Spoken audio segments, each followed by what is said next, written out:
Welcome to our session, Intervention for Pancreatic Walled-Off Necrosis Best Practices from Around the World.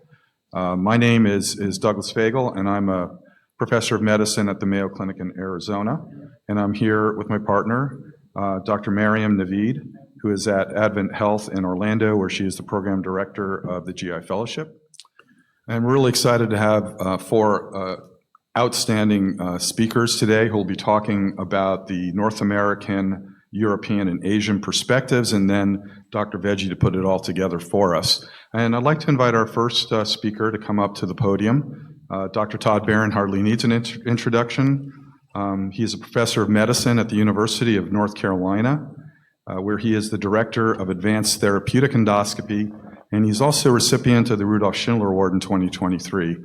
Todd, give us the American perspective. Okay. It's there. I saw everyone's slides. Oh, good, good. So I know it's there. I don't know. Just start and maybe start. Yep, there we go. All right. Well, I want to start by saying thank you for the introduction. And there's a couple phrases that get dropped when you're getting old. One is, this is a person who needs no introduction. I like that. The other is, yeah, hey, you're looking pretty good. No. Anyway. So I don't know that I can speak that this is the entire North American approach to walled-off necrosis because, honestly, we all do it a little bit differently. But my first objective is to define walled-off necrosis. I'm assuming everybody in the audience knows what it is, but we'll go through that. When do we drain walled-off necrosis? And then, of course, what are the endoscopic approaches? So walled-off necrosis is defined in the revised Atlanta Symposium in Gut in 2013, which is a mature encapsulated collection of pancreatic and/or peripancreatic necrosis that has developed a well-defined inflammatory wall, usually occurring more than 4 weeks after the onset of necrotizing pancreatitis. And simple illustratively, this is what you would see in organized necrosis, which is a collection in general that replaces where the pancreas used to live, which now contains solid debris and liquid from a disrupted pancreatic duct. What you don't see here, which is clinically also very important, is it often tracks into the pericolic gutters down the left and the right side, and that's what makes some of these cases even more complicated. This is classic imaging finding of a patient of mine from way back. This is actually an older CT scan. You can see this collection has again replaced the pancreas. There's a small amount of enhancing viable pancreas. The stomach is completely compressed by the collection. So you can see the NG tube at the top of the image. Unfortunately, you're not seeing my pointer. And then here is the other another image in the same patient showing the compression. So what are the treatment approaches to walled-off necrosis? Certainly we can't forget about medical nutritional management in general. Certainly percutaneous drainage has been around a long time, endoscopic therapy, and a variety of surgeries, including open necrosectomy, which is clearly falling out of favor as a first-line approach, laparoscopic necrosectomy, and video-assisted retroperitoneal debridement. The choice of treatment approaches really in each center is going to be availability and expertise, whether they're central, as I showed you, or is it very, very peripheral in the pericolic gutters and away from the middle and the body of the pancreas. What is the burden of necrosis, meaning if you have a collection that is completely filled with necrotic debris, your approach might be different in terms of that versus less severe necrosis as far as volume within the cavity. And we should tailor it to the patient and keep in mind that several different approaches may be required within a certain patient over the course of their disease. So I'll just quickly touch on percutaneous therapy. We shouldn't forget that. It can provide rapid and effective source control in patients with infected walled-off necrosis. Percutaneous drainage monotherapy may provide definitive therapy in a subset of patients, and certainly can be used as a platform for subsequent video-assisted retroperitoneal debridement along the percutaneous tracts. The endoscopic approaches, at least as they developed, was the initial description, which was placement of plastic stents through the posterior gastric wall, followed by nasobiliary tube placement into the collection with aggressive irrigation. Others describe what's called the multi-gateway approach, which is where you puncture in several different portions of the collection for influx of irrigation and then outflow through another tract. That was popular by the Orlando group and Sham. And dual modality drainage, which is still being used at Virginia Mason, having talked to them fairly continuously, where they do an approach where they go for a percutaneous drain, but don't take any fluid out, just drop the drain in and immediately go for endoscopic therapy with placement of either plastic stents or luminal opposing metal stents, and then provide irrigation strictly percutaneously without actually doing direct necrosectomy. So in the United States, or at least in North America, we do transmural stent placement. We're using large caliber self-expandable stents, i.e. almost exclusively in the United States, we're using luminal opposing metal stents. And then various debridement methods can be followed, including what I mentioned, irrigation, direct necrosectomy, or some sort of combination. As all of you are aware of, this has changed the way the luminal opposing stents that we do these procedures in terms of its rapid resolution, though there are not studies that have definitively shown that luminal opposing metal stents do improve the outcome in patients with pancreatic necrosis, but their ease of use and an ability to have quick access into a cavity is really at least what a lot of us favor in this. So endoscopic therapy, certainly for organized pancreatic necrosis, has become the mainstay. I mentioned transmural approach, use of luminal opposing metal stents, especially with cautery enhanced tip, which has really simplified this procedure. There are some that advocate, and this is, I think, worth discussing in this session, and hopefully it will come up, is when do you do direct necrosectomy? Do you do it immediately or do you wait? And certainly can be a step-up approach where you put the lambs in by itself, see how the patient does, and then do direct necrosectomy or some other irrigation, depending on whether or not the patient responds, versus going in direct necrosectomy for those patients who do not adequately respond to lambs therapy alone. And you will be surprised in some ways. You'll see someone with a very, very extensive necrotic collection where you're thinking, well, there's no way just a simple luminal opposing metal stent is going to resolve this problem, and certainly you can be surprised. But there are also studies showing that early direct endoscopic necrosectomy, especially when the necrosis burden is very high, improves time to resolution and outcome. So here is a example of a patient who has very, very, what some people would say is poorly organized walled-off necrosis. You can see the coronal images here. You can see air within the cavity and solid debris. By ultrasound, you can see on the right upper image, the collection looks very, very irregular, and that's what's interesting about these cases, as you people in the audience may or may not know. The worse the collection is in terms of necrosis, sometimes the harder it is to figure out exactly where you want to put your stents, because it's not purely fluid, which looks much easier on echo, and you can see here on the right corner the debris passing. Here's another example. Oh, I'm sorry, did all those make it in there? Maybe I was looking at the template, sorry. So here's the echo image. Yep, so here's the echo image, sorry, and here's the luminal opposing metal stent in that case with that collection. Here's another example of very large collections that are somewhat separated. So if you look at this panel, you can see there's a large collection close to the stomach, and there's another large collection just outside the duodenum. So in this case, what we ended up doing is an axios through the duodenum with a plastic double pigtail stent, and I'll add that that's fairly typical in North American experience, is to place a double pigtail stent through the luminal opposing metal stent. You can see one through the stomach and one through the duodenum. And here's the follow-up CT scan where you can see that there is a resolution of both collections. You can see the upper left, the one near the stomach is resolved, and one that the duodenum has also resolved. And this person actually didn't require necrosectomy. So we talk about direct endoscopic necrosectomy. There are certainly risks and benefits to that, right? You have possibility of causing bleeding from within the cavity.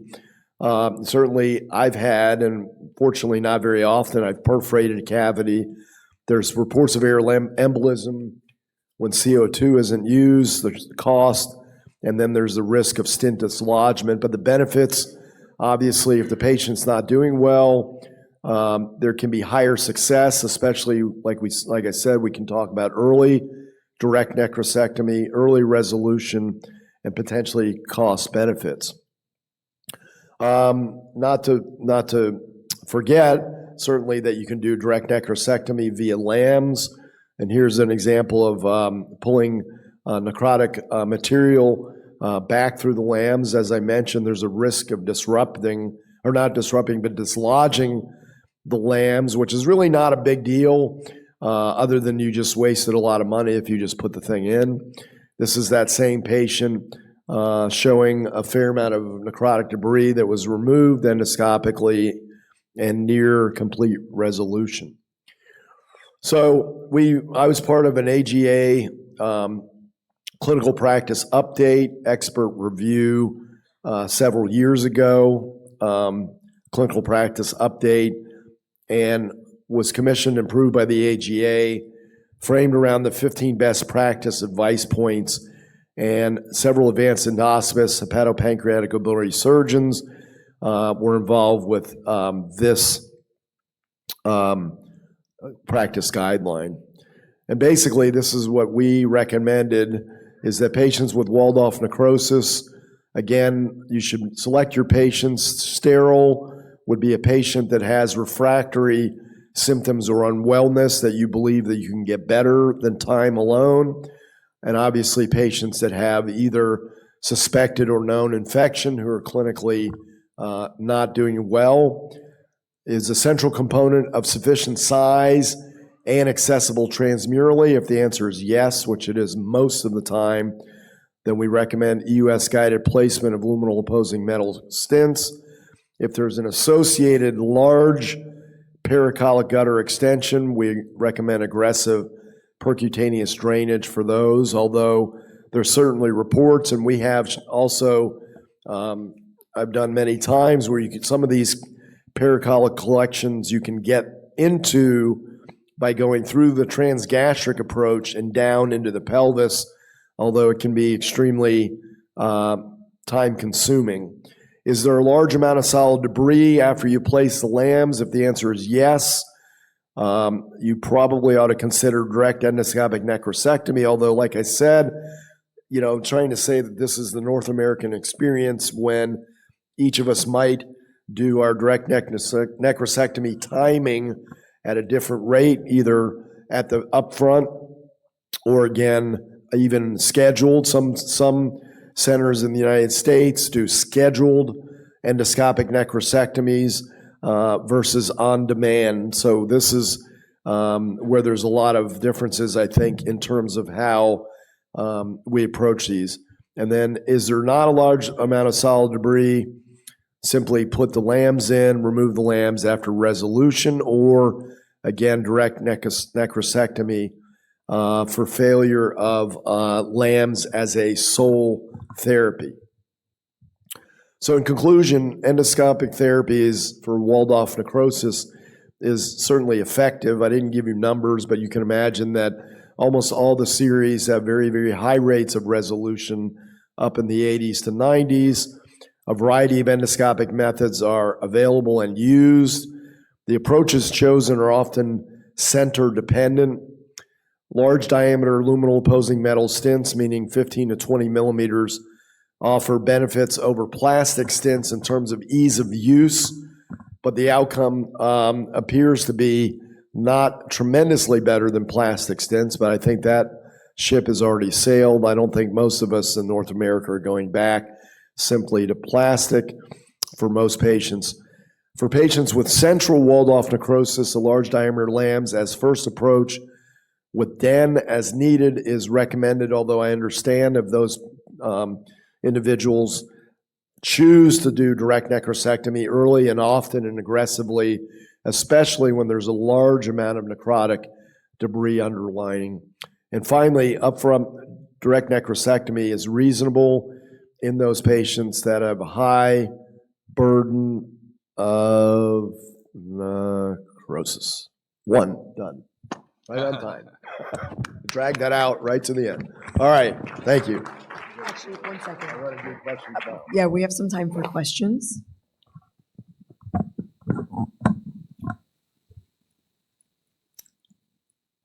Good morning, Charles Ashak from UT Houston. Excellent presentation. Thank you. Very much. Really enjoyed it. Two questions. How often with patients with high necrotic burden, what is your interval between the necrosectomies and whether you, when you remove the LAMS, do place a double pigtail or two and do you leave them indefinitely or you remove the double pigtail as well? Great questions. I'll take the first one, the second one first, because I've already forgotten the first one. So the thing about double pigtail stents, there's a study that was actually done by Nagi's group, by Sandeep Lakhvia, about whether or not indefinite placement of double pigtail stents in a necrotic cavity. What we're trying to do, of course, is treat patients proactively that have disconnected pancreatic ducts, because many of these patients have complete disconnection or pancreatic duct, and so you have an avenue, presumably through where the cavity was, to drain indefinitely into whether the stomach or the duodenum. I used to do that a lot. I'm doing it very much less now, and because of the data that they showed, which really didn't show a difference in patients who had the double pigtail stents placed or not. What was the first question? Oh, the interval. So the interval kind of depends to me on whether or not you have an inpatient who's sick, who's a captive audience that you could literally bring down every other day in the hospital because they're so debilitated from their illness, they have a slow resolution, and they're there, you might as well bring them down. If they're an outpatient, I tend to say, well, if you're doing well, why don't we just keep following you and do it sort of on demand? So I kind of do it a little bit both ways, but I think in my mind, I can predict, even if I do it as an outpatient, who's probably going to require a necrosectomy, because in general, they're the ones where you do your US in the cavity, you can almost see no fluid in the cavity, and you just see solid everywhere. In my experience, likely those are going to be, and actually the Mayo group, I think Santhe Vege was on the paper that predicted who's going to need direct or necrosectomy. I think that's right, Santhe, and it was it greater than 60%. So in other words, if you had an MRI where you could say this is the percentage of solid debris, or EUS, of course, but if you could quantify that, and I think that's something we need to do better across the board. If it's more than 60 or 70%, in my mind, necrotic inside that, then you're probably going to require direct necrosectomy. But we don't have really great data to show us that. Thank you, Dr. Barron. We are going to have time at the end of the session. I'm sure there are more questions. It's a pleasure to introduce our next speaker to give us the European perspective. Thanks, Todd. That was fantastic. Dr. Thomas Roche is Director of the Department of Interdisciplinary Endoscopy at the University Hospital in Eppendorf in Hamburg, Germany. He has been editor-in-chief of endoscopy between 2004 and 2013. He has 2 books on EUS and numerous publications on these topics, and really looking forward to hearing the European perspective. Thanks very much, Doc. Ladies and gentlemen, I'm not sure whether a European approach is vastly different, and it's also difficult to speak after Todd because he covered almost everything. And to add to Todd's introduction, there are worse things about you getting old if you meet people saying, "Oh, you're still alive," because I've read your old textbook, etc., etc. So. Anyway, I think there are several questions I would like to very briefly go through with you. Diagnosis of necrosis, timing of intervention, which access, endoscopic management questions, and follow-up and further management. And much of the evidence, maybe that's the European aspect, is from randomized studies in the Netherlands, like our ulcer bleeding evidence is all from Hong Kong, and gastric varices from India, and SOD from a few centers in America, et cetera, et cetera. So, but I'm not sure whether it makes any difference. So this is the Atlanta, which we have seen, which also ended up in a European journal. And the main message is there are these CT-based definitions, is this magical 4-week barrier. And there are also people like Shyam with the Orlando group, who is also active in the area, thinking about, whether we could intervene earlier. But that would, again, have to be proven in a randomized trial. Computed tomography with contrast is the holy grail. You could always ask, how reliable is that, and what's the evidence? And I think in the studies, CT is its own gold standard. So somebody took CT pictures and classified everything. You find a little bit like in a German journal in '85 and some other journals where people went to surgery and they tried to correlate it with very old CTs. On the other hand, it's difficult because if somebody goes to surgery, that's a selection as well. So we have to trust CT. And actually, I trust it more. They have contrast more than US, to be honest. First of all, the reach of US is limited. So I'm always afraid I'm only seeing the tip of the iceberg. And I've seen many live demonstrations where there was some whitish material and all of a sudden it was jazzed up to necrotic material. And when you open up the cyst, it's just pus or debris. So I think the CT classification is a good one. And that's what I mean. What's that? That's probably mostly pus. It's not necrosis. This is a solid necrosis. And Todd has already told us when everything is necrotic, then it's more difficult to target by EUS. And that's even a further plea to look at CT. So you have to have a CT and see how extensive the fluid collection is, whether it spreads down or whether you need other accesses. And it's vital for the planning. And the CT shouldn't be too old because the things can change, they can resolve. And, there are studies where people are sent to a center for an intervention and the cyst is gone, the necrosis may be less likely. Timing of intervention, there's, again, this 4 weeks things, which I mentioned. Probably the closer to 4 weeks, it's better. There are morphologic criteria, but there are also clinical criteria. If you have to intervene, then you look at the morphology, and if there is something like a wall, I think you can try to start with the endoscopic drainage. Which access in general, of course, Todd has already mentioned the endoscopic access is preferred over the surgical access or the percutaneous access. There's still this risk of fistulas. But again, look at the CT if it's very complex, and it can also become complex during the course of the disease when you drain something into the stomach and then you have a residual collection which is then sort of encapsulated and you can't reach it anymore. So you have to have a plan by the map given to you by CT.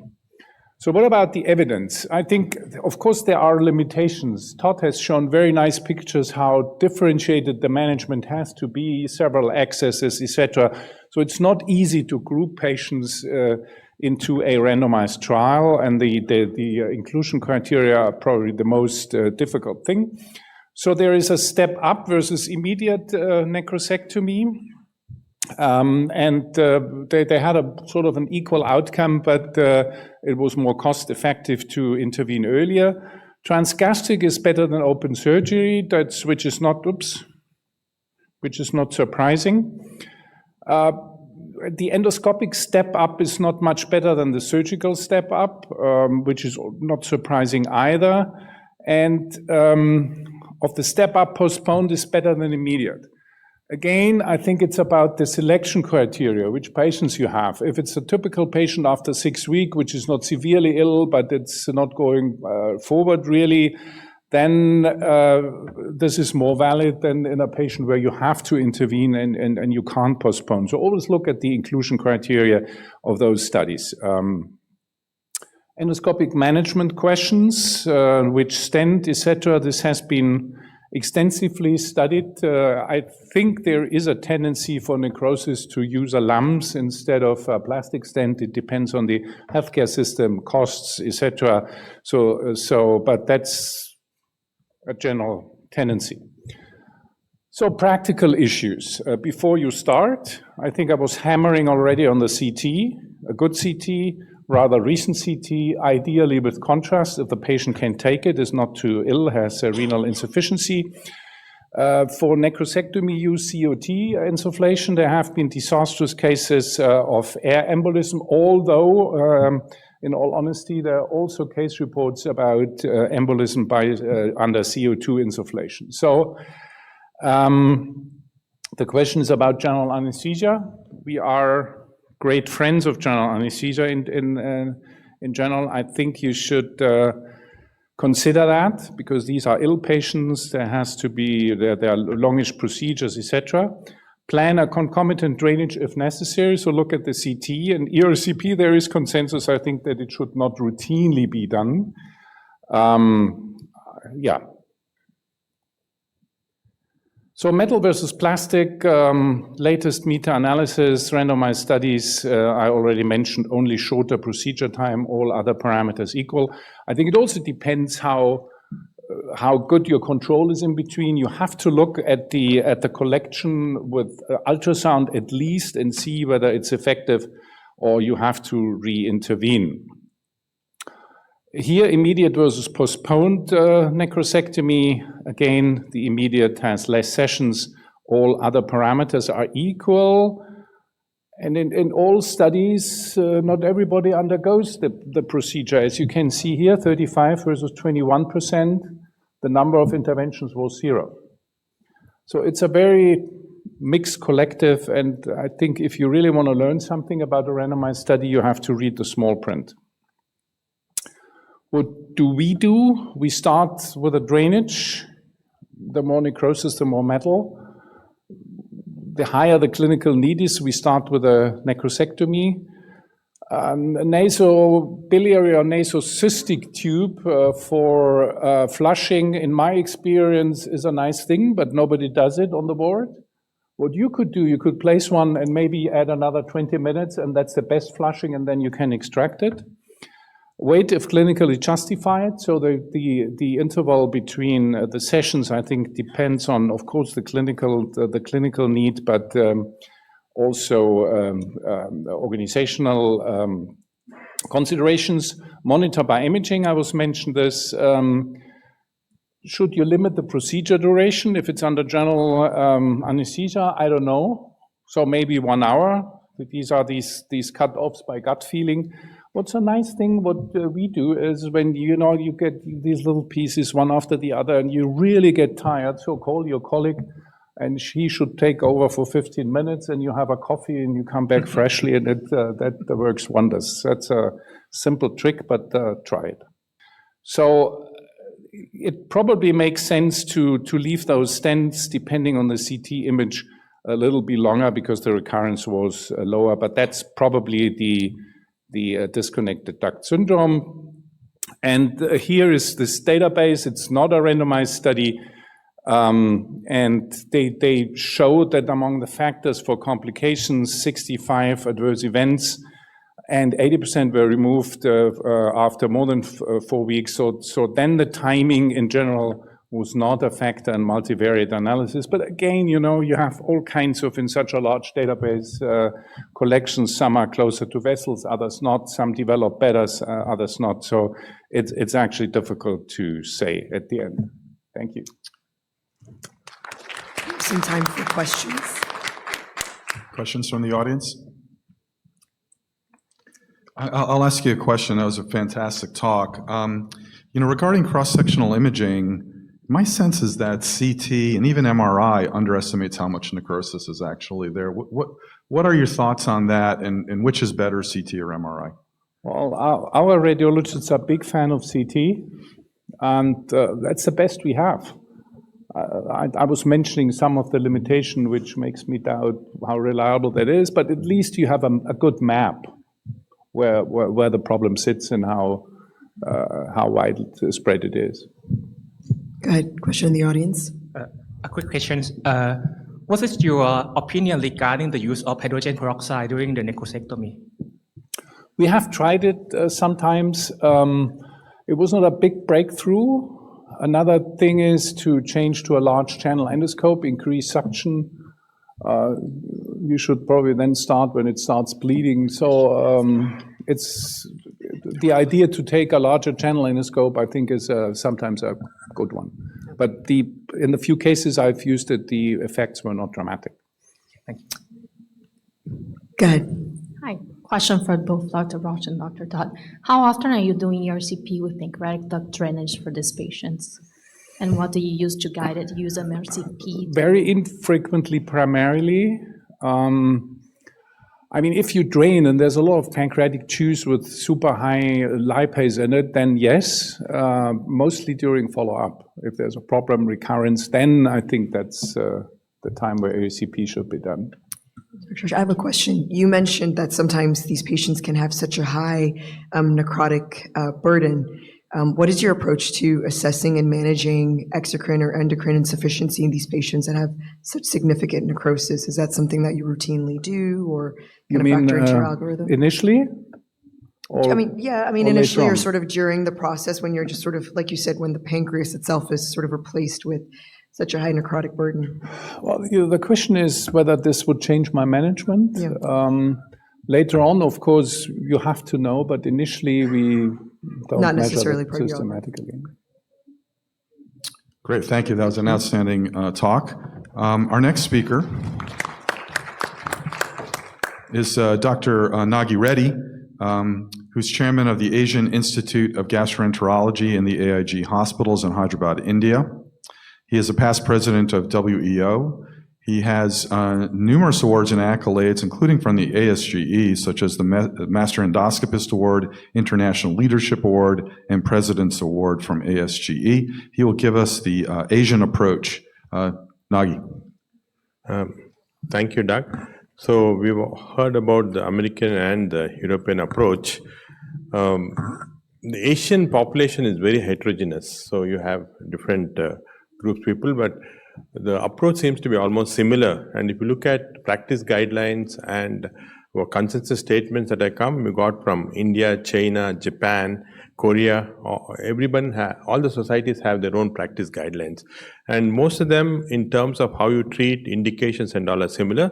But there are 4 differences between what happens in Asia. I'm going to talk predominantly India, Asia, and what happens in the rest of the world. First is endoscopic drainage, the timing. Second is the necrosectomy, timing and frequency. Third is the type of stents that we use are a little different. And fourthly, what we do with disconnected syndrome. And some of this has been discussed earlier. This was a large study that came from a tertiary center in northern India. And this is just to an example of what happens in general to our patients. You'll see in this large study, 1/3 of the patients were treated medically. I think Shanti is going to cover some of this. So there's a large tendency in many hospitals in Asia and India to treat this patient as conservatively as possible. 1/3 were treated with endoscopic drainage, and another 1/3 were percutaneous. These were patients who had paracolic involvement. Again, this is much more common in Asia because the patients are coming later. So it sees 1/3 of different areas that we are doing.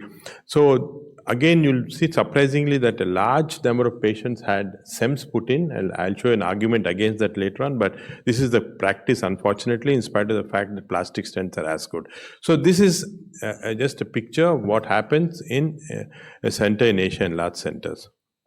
Now, immediate drainage is not often done in Asia. Most of these patients, endoscopic drainage is not done, but mostly it's the percutaneous drainage that is done in these patients. So this is a very common practice there. So early endoscopic drainage is not common in Asian countries. So if you have to treat these patients, you have several options, mainly for central necrosis, endoscopy. For left paracolic gutter, it's combination of PT, percutaneous drainage is endoscopy, and if it's both paracolic gutters, surgery would be the best option. Again, in some centers, very early surgical involvement is there because of lack of endoscopic expertise in these centers.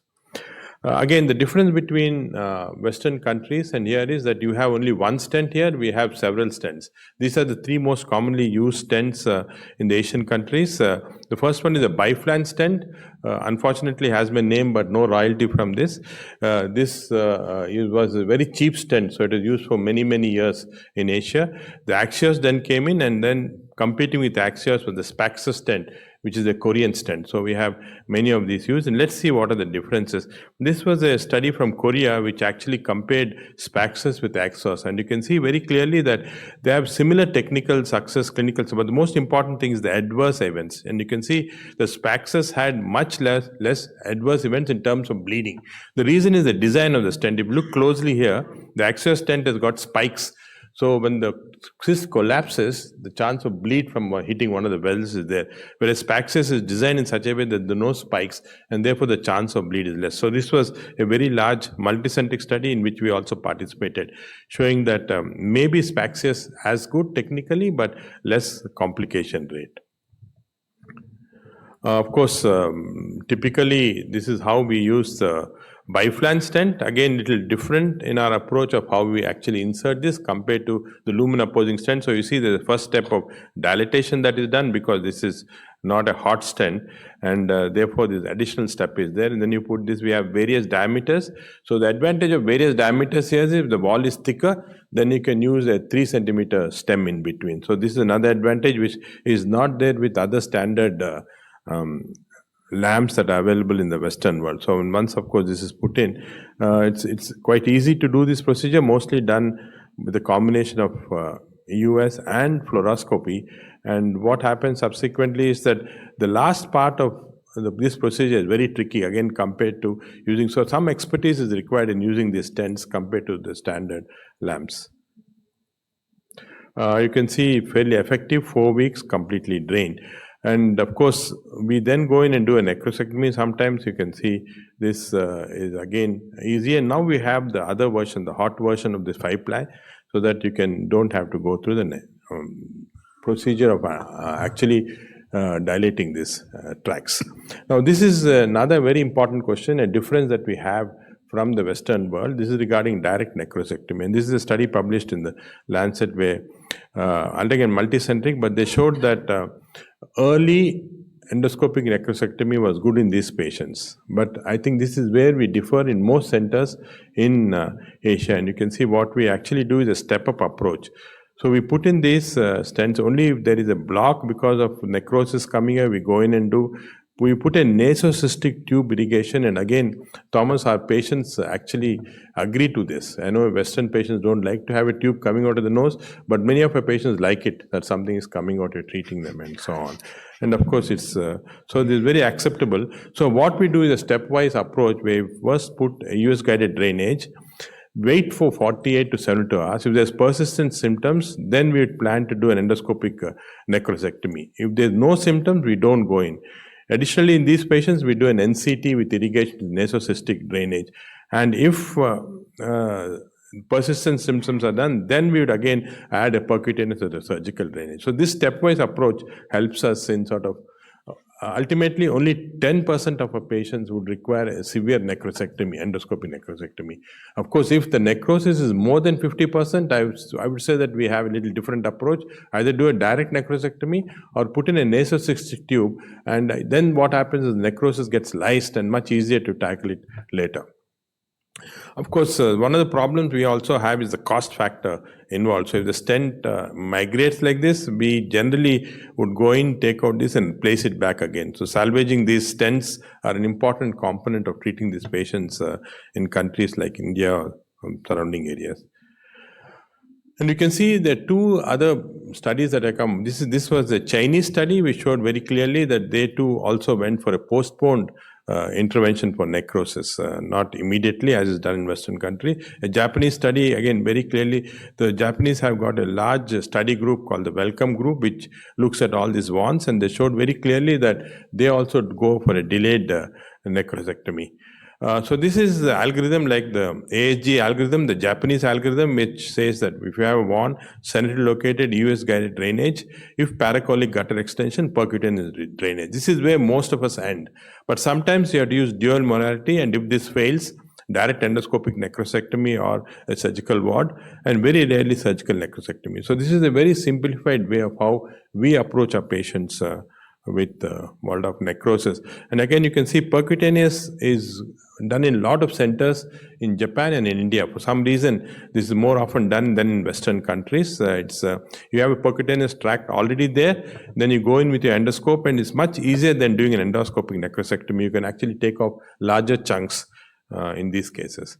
And of course, combined procedures, whenever there's a paracolic involvement along with central involvement, then combined procedures are often done, and this is something that we don't use as much as in West, but we still use.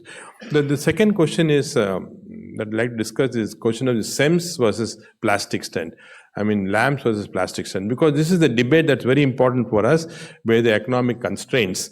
And you can see that the advantage of a plastic stent is it's especially good for small size collection, especially if it's completely liquefied. And if patients don't come for follow-up, they're not very complaint like happens.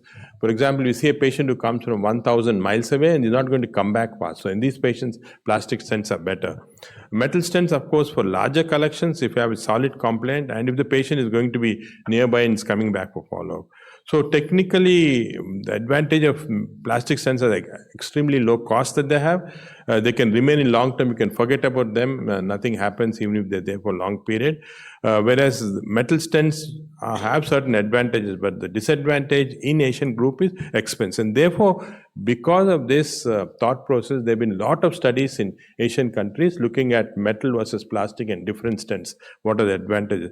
So let me start first with this particular study.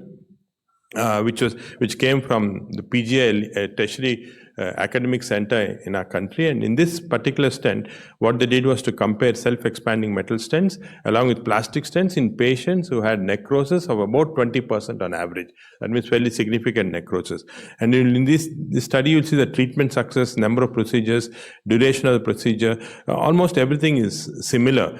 And conclusion from this study is plastic stents are as good as metal stents, even if you have a necrosis of more than 20% or around 20%. This is a second study which came from Korea, with this Moon study, which actually again compared LAMS with plastic stent. And this particular study, similar results, but they found that LAMS was slightly superior in terms of adverse effects and stent dysfunction. Again, favoring a little towards LAMS, which is more often what they do in Korea, but not too much different.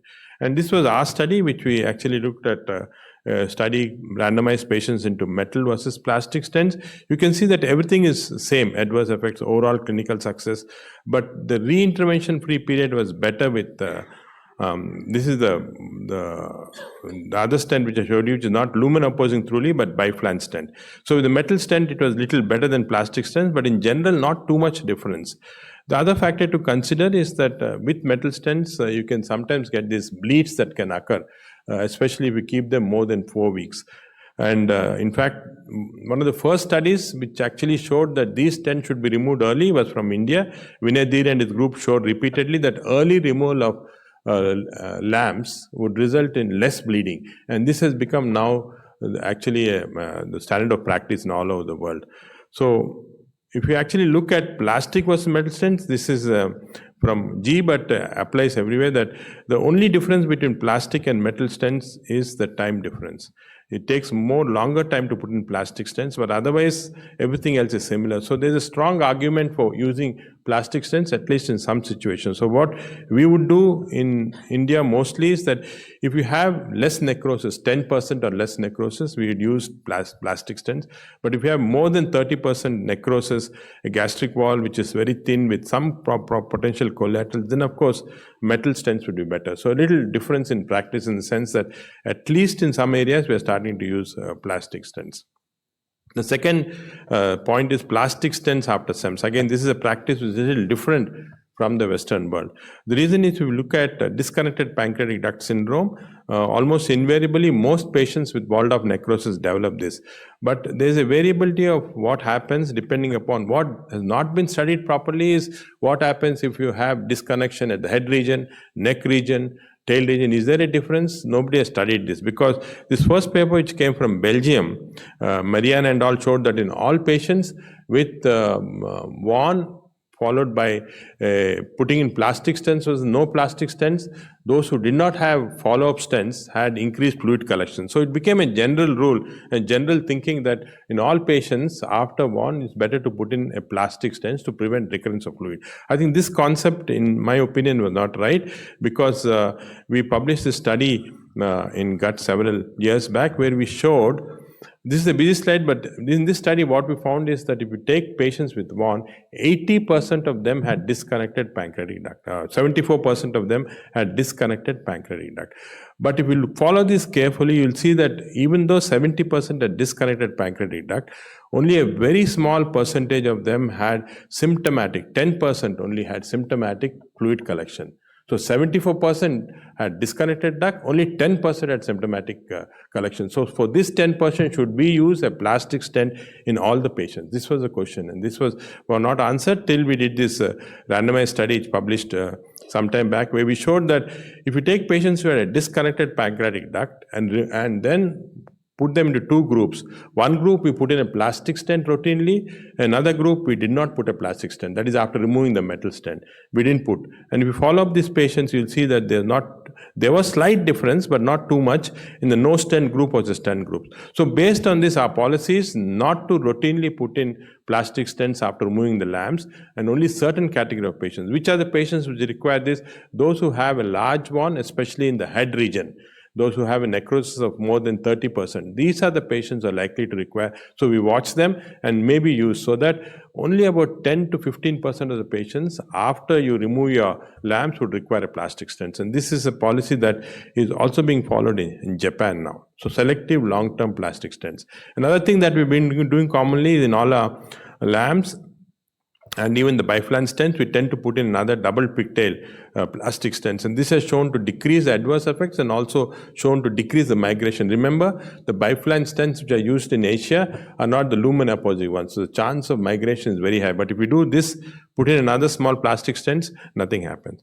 And finally, this is a very interesting concept which came from the Japanese group, the wonderful group, which actually they have what is called the Q&I criteria now. Q&I criteria is quadrant, necrosis, and infection.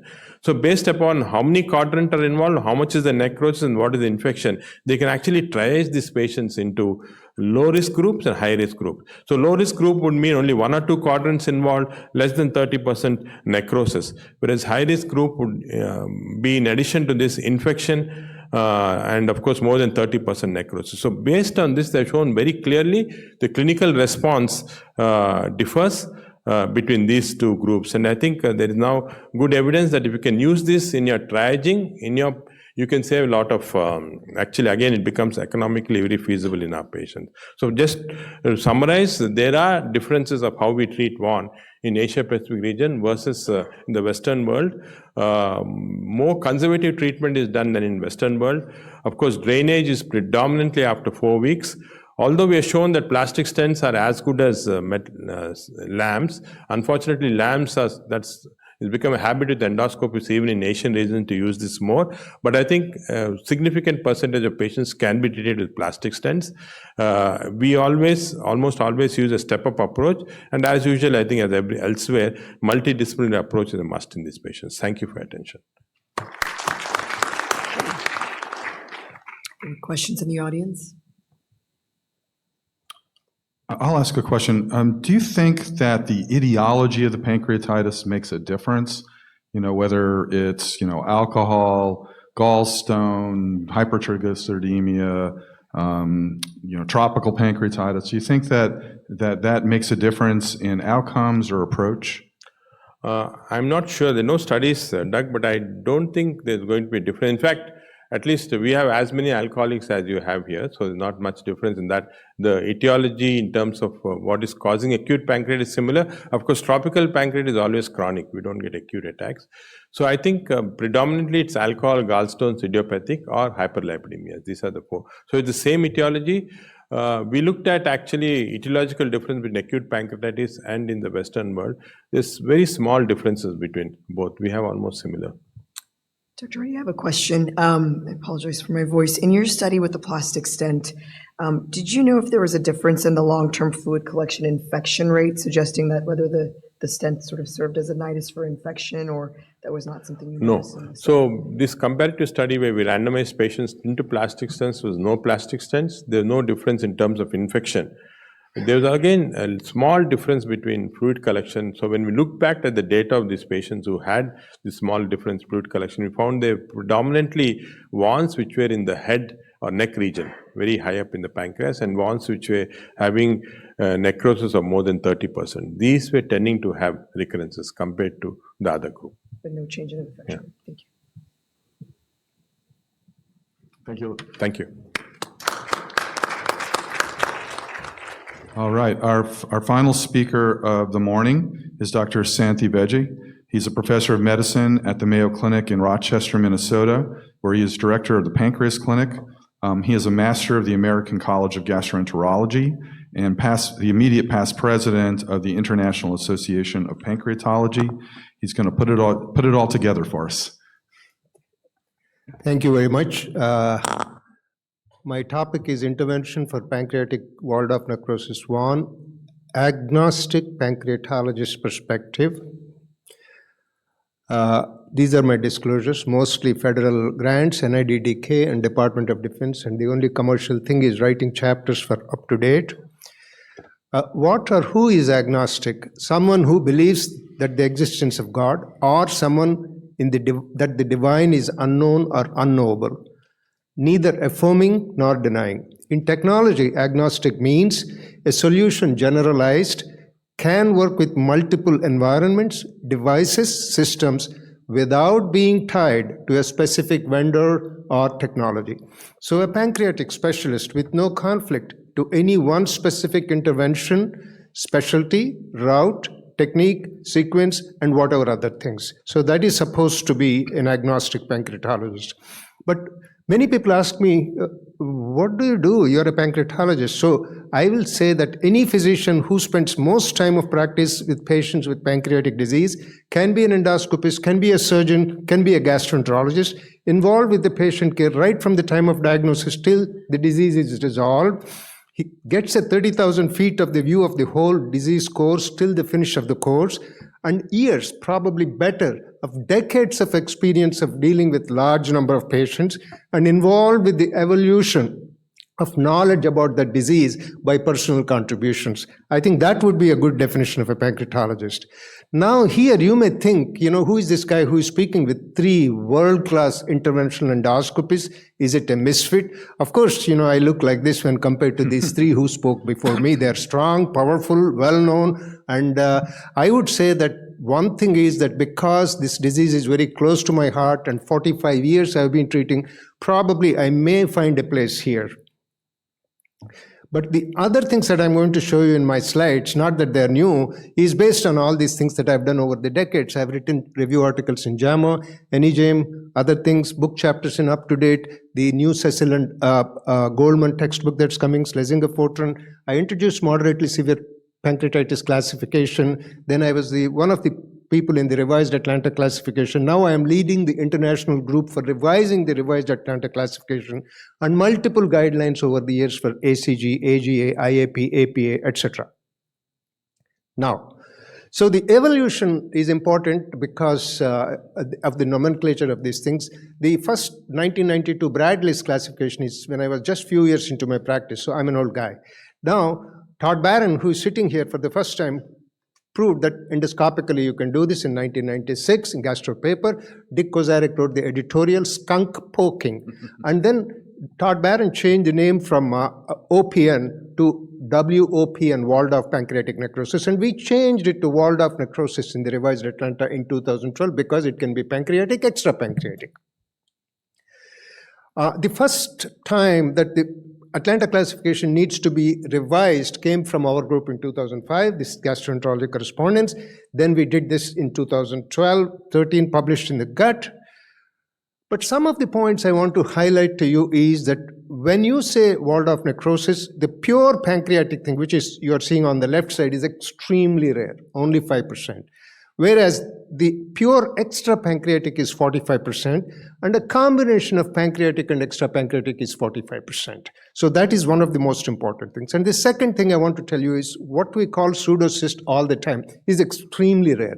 It is for the simple reason acute peripancreatic fluid collections, which later turn into pseudocyst, they resolve almost all the time. That's why the pseudocyst is rare. Whatever we call pseudocyst is quite often Waldorf necrosis. And I'll tell you why.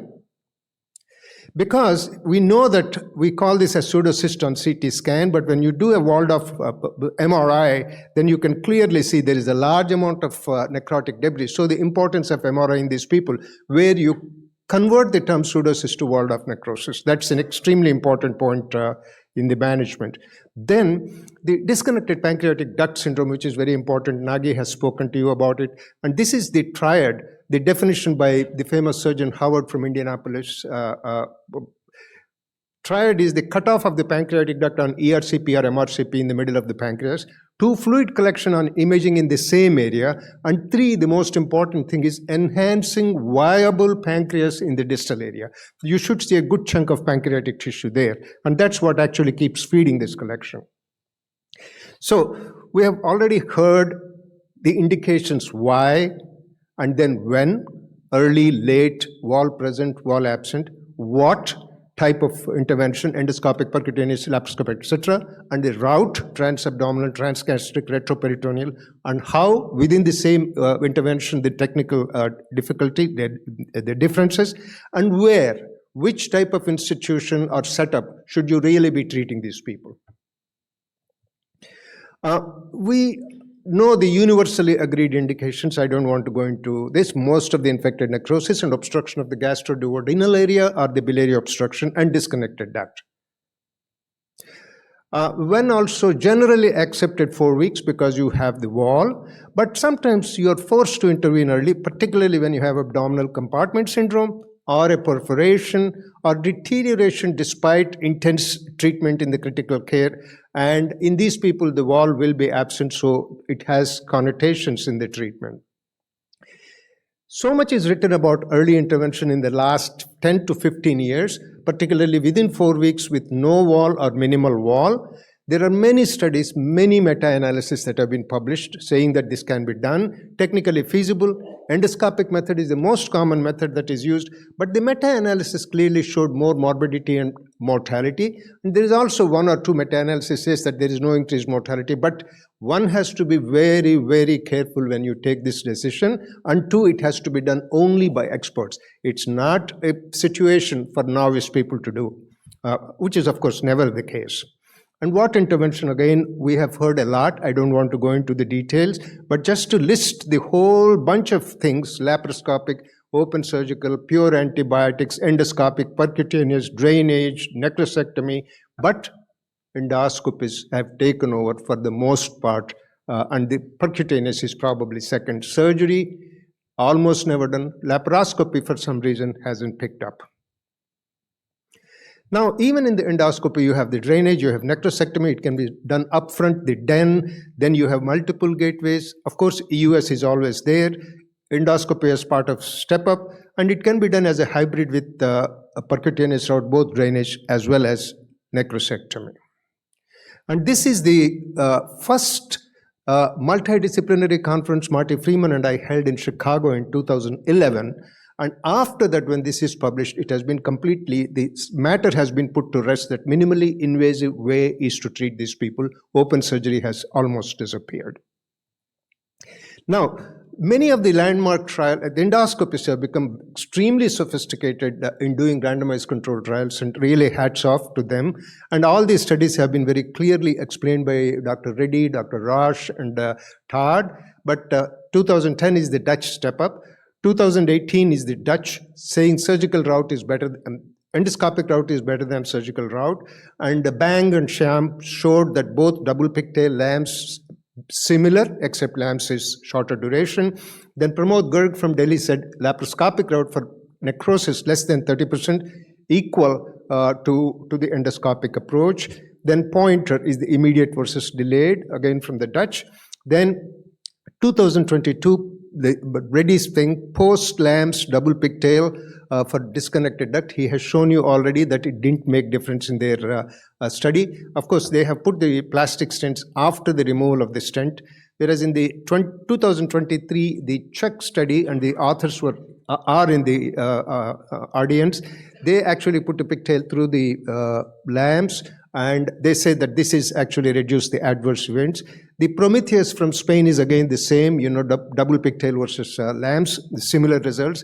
And the 2024 Bang and Sham said that the Destin, the direct endoscopic necrosectomy, particularly in reasonably stabilized patients, of course, here you have seen both sides of the coin with other studies showing that it is different results. But over the years, we all know that the determinants of poor outcomes for walled-off necrosis are extent of necrosis, size of the collections, presence of infection, extension elsewhere, particularly into the gutters and pelvis, all of which this has already been told to you.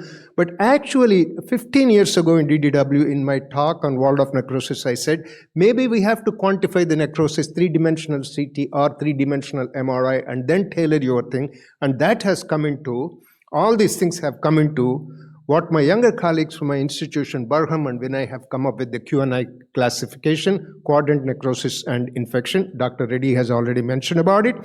And here 4 quadrants, necrosis percentage and infection, and they divided them into 2 groups. And the high-risk group is 3 quadrants, or 2 quadrants with 30% necrosis, or 1 quadrant with greater than 60% necrosis and infection.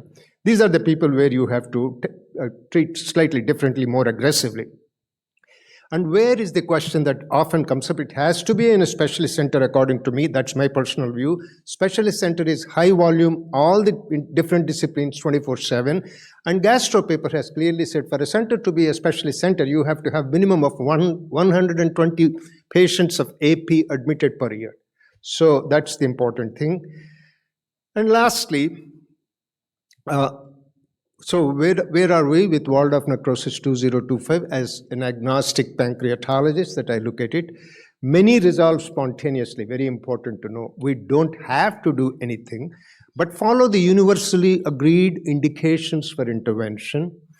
And sometimes even with 2 quadrants and 30% necrosis, where the Q&I puts them into the high risk, you can observe them because it is distal. Even if there is disconnection, it doesn't matter. And if it is mostly extrapancreatic, gradually the body will take care of it. Then infected pancreatic necrosis these days is diagnosed by clinical, blood culture, white count, CRP, and procalcitonin, whatever is the cutoff you use, 0.5, 1, 1.5, and gas on CT. You hardly need to do FNA. Actually, it's almost disappeared. Antibiotics, if you have started giving antibiotics, we need to wait for 48 to 72 hours before doing anything. But unfortunately, in today's world, haste is the name of the game, and there is pressure to dismiss these patients earlier, and also the typical American mindset that we have to do something to the patient. So actually, after antibiotics, nobody is really getting 48 to 72 hours to see if pure antibiotic treatment alone will clear that walled-off necrosis. So continuing, endoscopic method is the most common method, followed by percutaneous treatment, either as a dual modality or standalone. Walled, laparoscopic, and open surgery in America have become extremely rare. DPDS is, majority of evidence is long-term plastic stents, but Dr. Reddy has very clearly shown his viewpoint why he does not favor that. And LAMS has come to stay despite the randomized controlled trials because it's quicker time. Everybody can put it anywhere they can put it. And that's also the danger. Everybody is putting LAMS, and that's why we are seeing the complications. And what is not clear in WAN in 2025 is, do you have to necessarily put a coaxial plastic stent through the LAMS at the time of introduction of LAMS, or through a separate gateway, or no? Then or step up, which you have already talked. And if you do step up, is it in the first week, second week, or third week at the time, usually when you remove the LAMS, which is third week? If you don't do DEN for all, like you heard from our experts, how does the Q&I will tell you that based on Q&I, you have to go for DEN, probably. And then the timing and frequency of repeated necrosectomy, our previous speakers have given their expert view about that, but still no uniformity. I must mention, different people do differently. And is it necessary to remove all the necrotic tissue when you have decided to do necrosectomy, or after a while, you can remove the rest and let the body take care of? And the intervention, the early intervention without wall, what are the exact indications? And is it dangerous?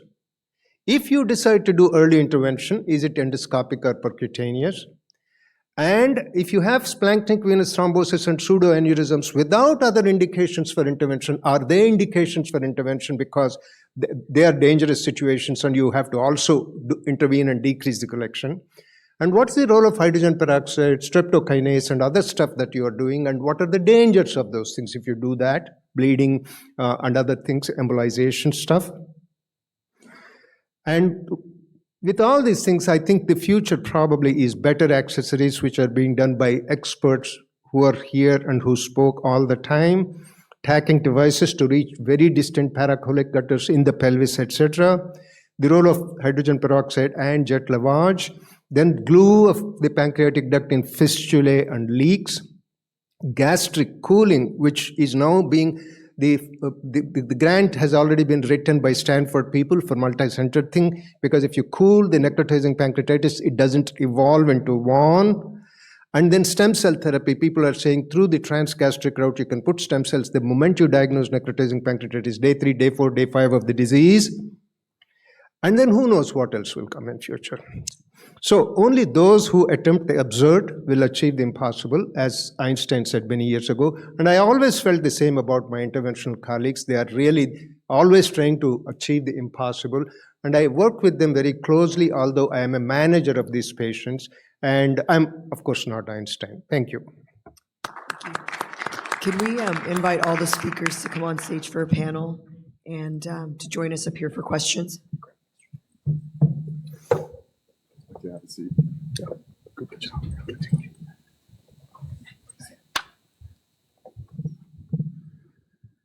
So while our speakers are coming up, we're going to have a discussion here, and we invite questions from the audience. I'm just going to start with a question to all of you. About the timing of intervention and the indications for intervention. At Mayo Clinic, the hospitalists, the indication is there's something wrong with the pancreas, and the timing is now. And I'm a little more conservative than that. And so I'm looking for either validation to be conservative or maybe someone to convince me that early intervention is the way to go. I'm conservative, Doug. I think experience shows us that with pancreas, one has to be very careful. If you sometimes do things which are not needed, then the consequences can be terrible. So I think as long as this is concerned, I would say conservatism is better than being aggressive. I'm also conservative, and probably the reason is because I cannot do endoscopic stuff. I mean, I think, let me just throw in, I think early intervention is effective, but only really should be done to people that really need an early intervention. In other words, yes, we can do it, but if it's sterile, I think what we really need, and hopefully something would agree, is we really need better indicators of what's infected and what's not. Because a lot of times we're asked to potentially intervene on somebody who's not doing well at, say, 2 or 3 weeks, and it only is going to help if we do something for infection. right? So we needed to, and it can be, and the other thing that's interesting is some people organize their collections radiographically earlier than others. Sometimes at 3 weeks, they have a very well-defined collection. But again, it's a combination of, is it a endoscopically drainable collection, and early, do they have life-threatening infection that you can intervene on that will make the outcome better?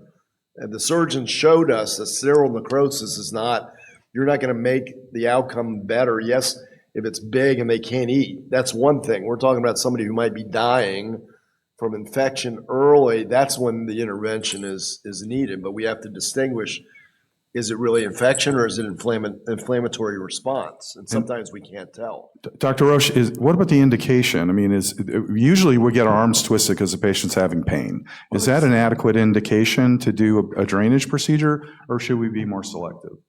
I think it's clinical, not technical. So it's clinical first, and then we decide, according to CT, what we can do. And if the problem is not so big, we have to solve, we can wait. And I think it's a multidisciplinary indication, and time pressure, haste is not a good advisor. My question is regarding the management of complete disconnected pancreatic duct syndrome.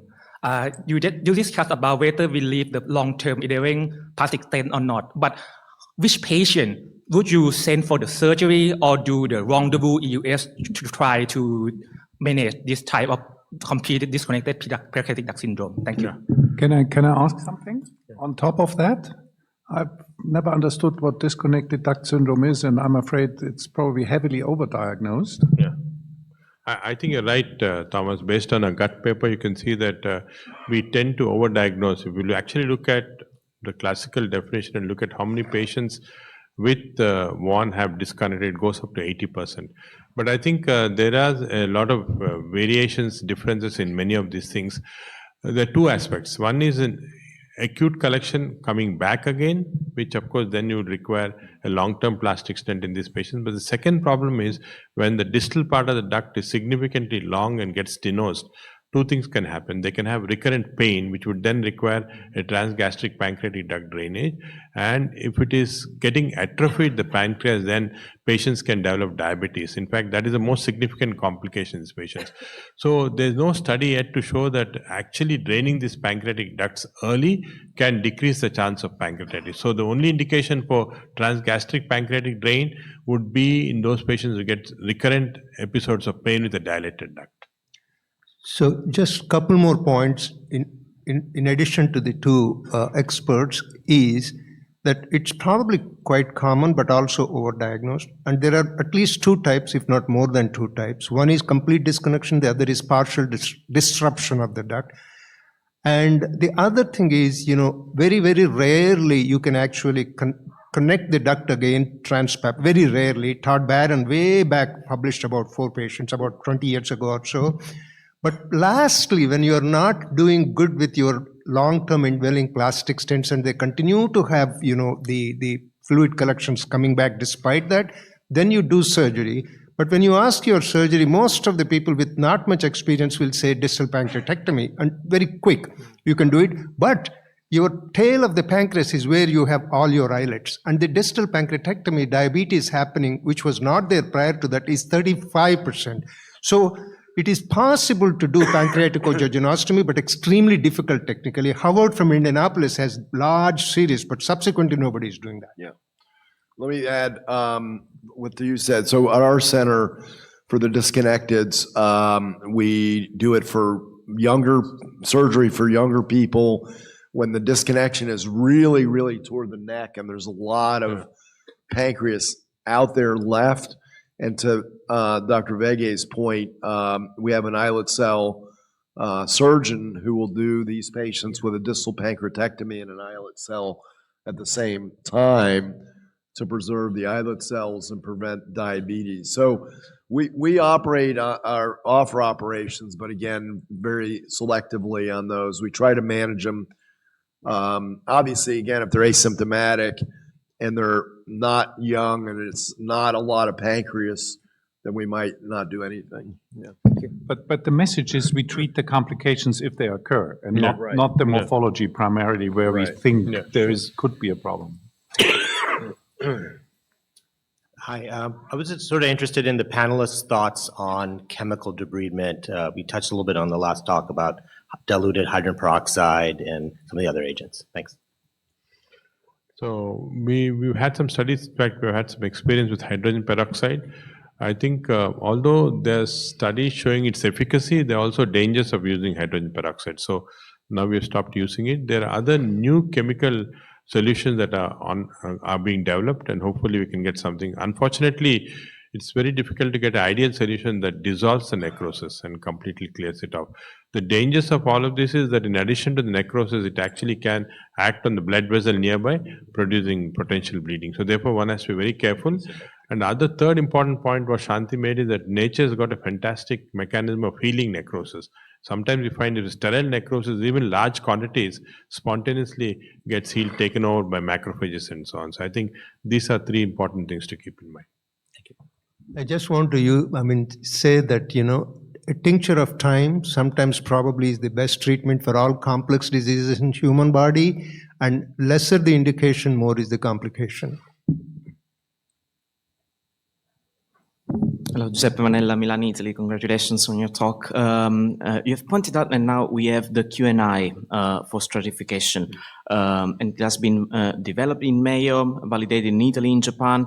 But of course, these patients have poorer outcome. But my question is, how, from a clinician perspective, are you using that now in daily clinical practice? Because as for example, we use that for selecting plastic versus metal, or maybe, and I don't know, direct necrosectomy versus not. So from a clinician perspective, how do you behave when a patient are in the high risk group versus low risk group of the Q&I?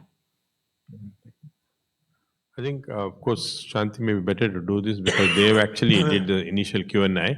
But basically, I think it's a good triaging system. You can actually triage your patients into those who require more attention in intensive care setup, those who require more endoscopic interventions, those who require more necrosectomies, and those who require more lamps compared to plastic stents. I think all this could be used, this Q&A could be used as a parameter to differentiate. Like I said, it's a triaging to know which patients have to be more aggressively treated. But Nagi, shouldn't it be tested on a different collective? Because it's all in the same group, right? So it's kind of self-fulfilling prophecy. Shouldn't we wait for further studies? No, I agree. It's very early, but it's quite a nice way to look at this in an objective way.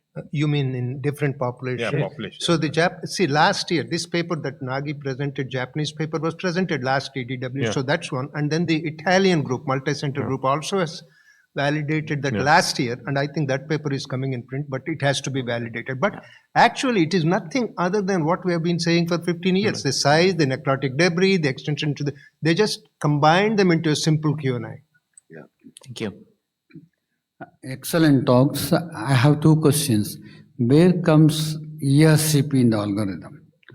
Number one. Number two, despite availability of all the expertise, when do you consider open necrosectomy? Now, regarding ERCP, I think there are two situations. One, of course, if the initial injury was because of bile duct stones, we know that cholangitis is the only indication. Other than we don't do. But there is a situation, a very peculiar situation, and maybe Todd can add to this, that you have one, plus you have a CBD stone without cholangitis. So question in those cases, should we go in and remove these stones?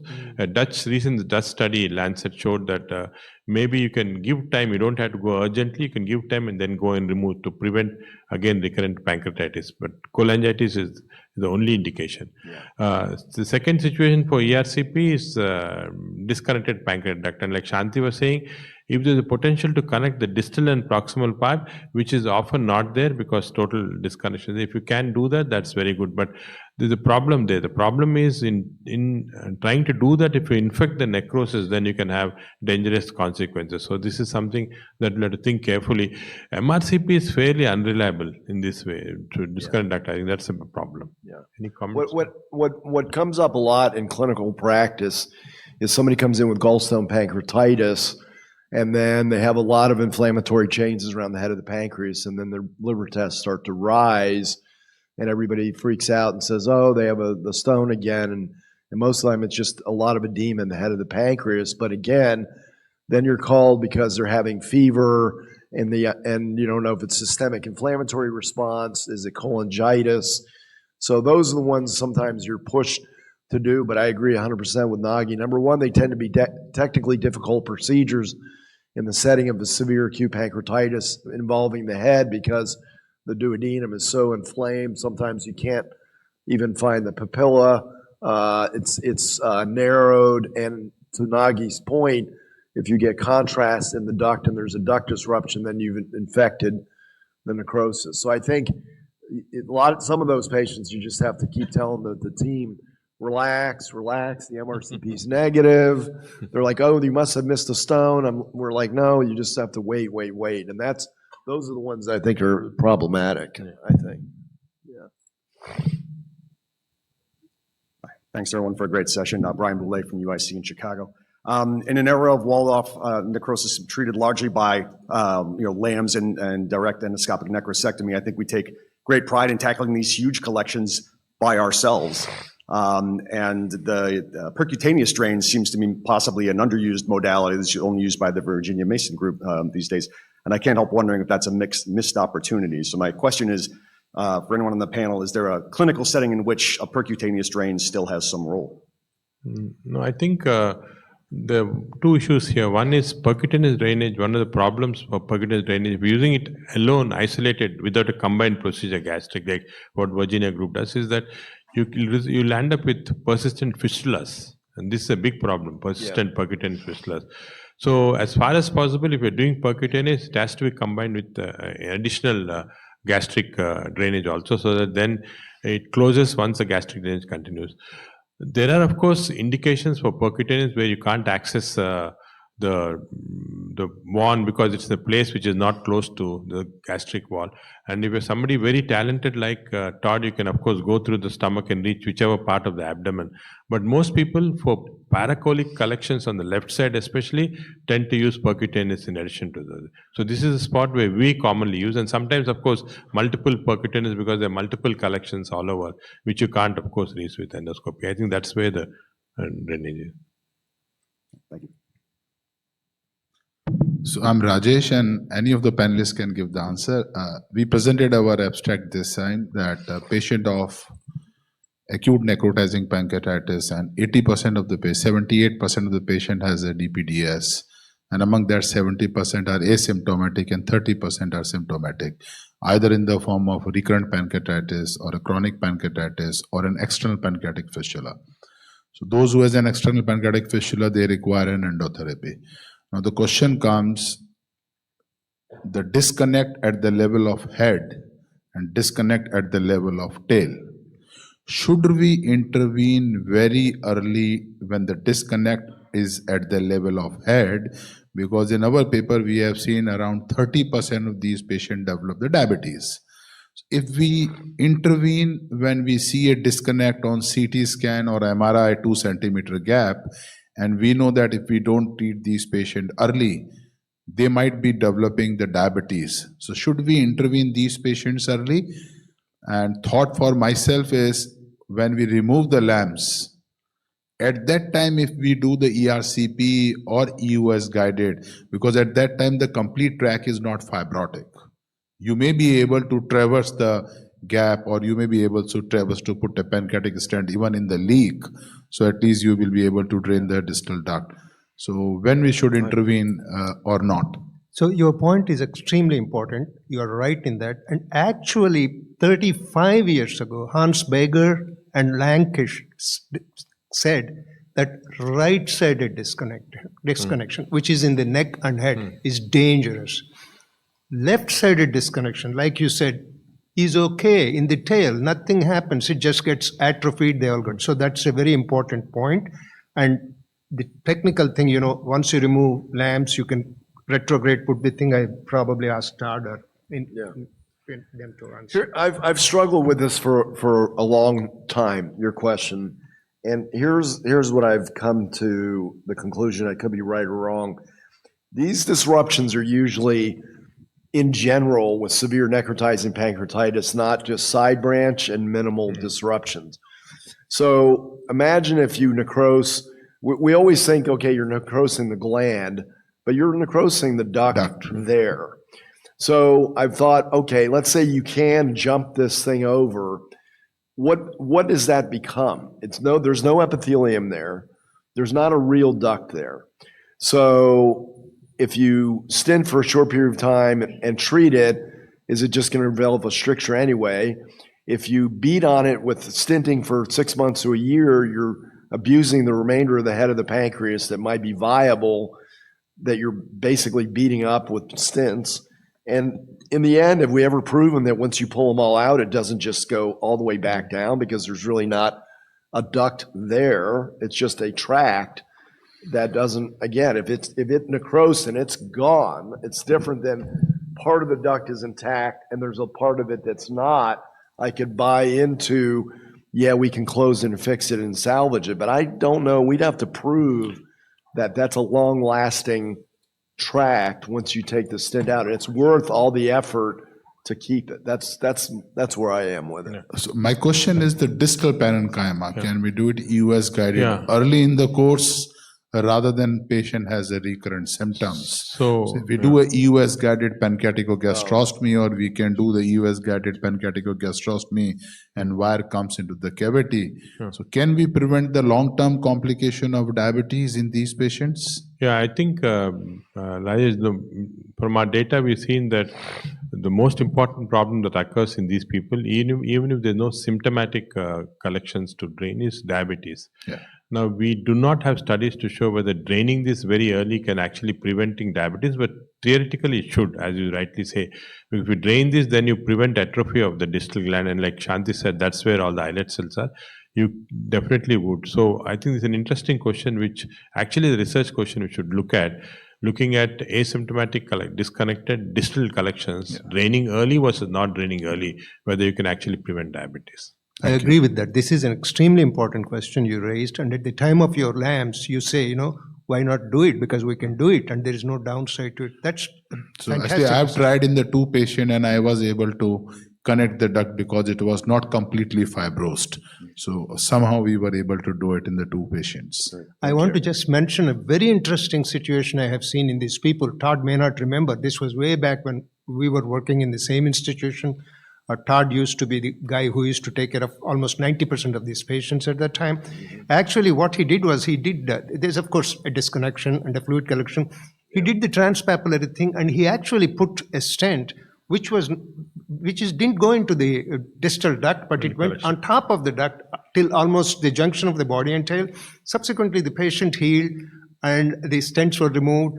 And then the subsequent MRCPs and all showed somehow the tail started going into that, and from kicking, it's a long track through the parenchyma. Yeah. So then I said, sometimes weird things happen, Great. Thank We're you. going to have to move on. So we only have a couple of minutes. We really haven't talked about complications.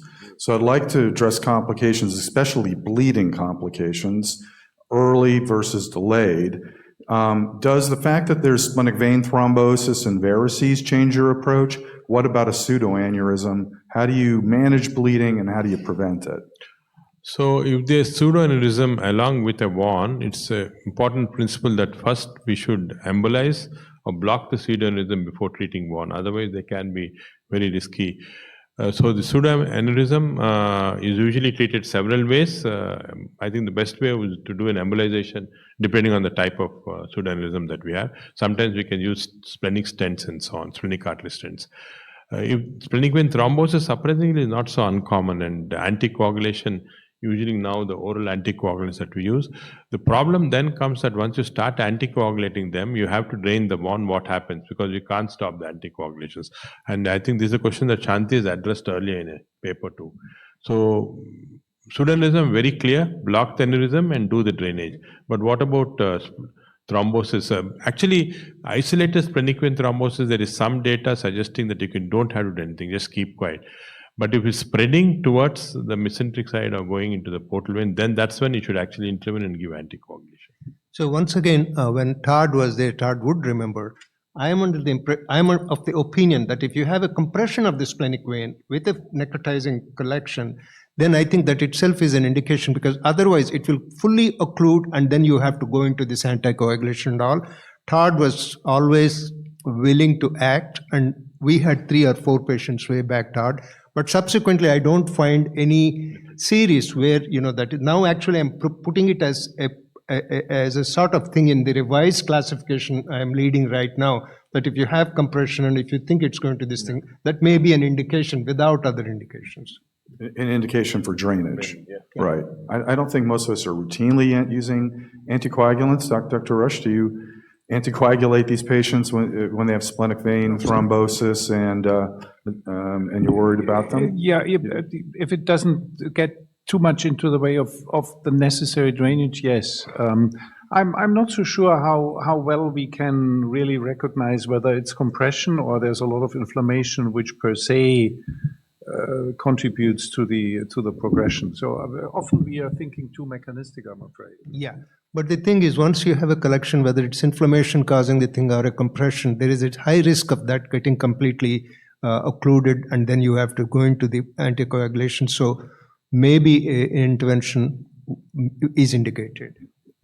Which could be percutaneous as well, depending on the anatomy and how many vessels intervene, etc. So my feeling also is if they have a lot of varices, you have to be really careful. Yeah. I got into varices once and it took me about an hour to make it stop. Fortunately, most of the varices, as you know, from splenic vein are going to be more proximal. So if you're in the body antrum, probably you're okay as far as location, but I agree, yeah. All right, well, and I want to thank my co-moderator and all our outstanding faculty, and thank you very much, and safe travels home.